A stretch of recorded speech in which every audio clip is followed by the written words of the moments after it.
ito yung dahilan kung bakit umuusok na yung motor natin.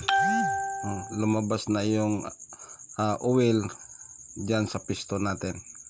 At ito ang pag-usapan natin ngayon sa project natin sa ngayong araw na ito. Unang dahilan ay manipis na yung piston ring at hindi na niya kaya pigilin yung oil na lalabas papunta doon sa cylinder head. Dahil dito kumapal yung carbon at mag-stack up yung piston ring at hindi na gagalaw. Hindi na makapag-expand yung piston ring dahil sa carbon, dahil sa kakapal na. Una natin gagawin ay baklasin natin ang cylinder head. Dahan-dahan lang at siguraduhin na walang pisa na malaglag doon sa ilalim para hindi magkaroon ng aberya or problema. Kung titingnan natin yung cylinder ay puro na talaga siya no carbon at maruming-marumi na siya. Kaya ang gagawin natin dito sa marumi na ito ay lilinisin natin. Linis na talagang maalis yung mga carbon, saka natin ibabalik.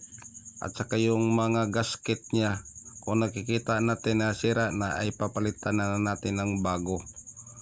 Pero kung kaya pa siyang linisin nyo muna. Kahit hindi papalitan ng bago, pag kaya pang linisin muna. Pero mas maganda palitan talaga.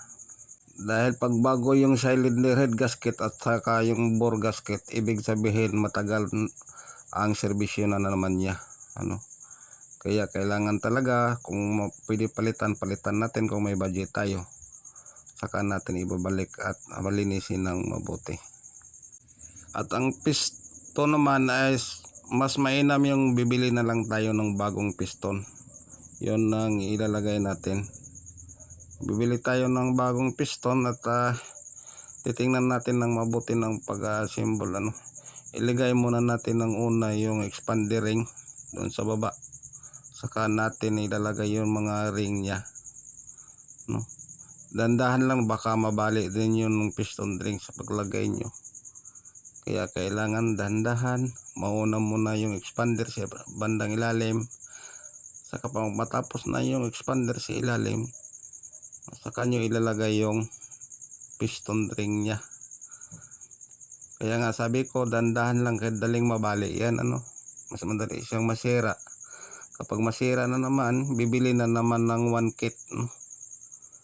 So kailangan talaga na dandahan na pagpasok ng piston ring. Kapag matapos natin isalpak yung piston ring, i-double check natin yung paglalagyan natin.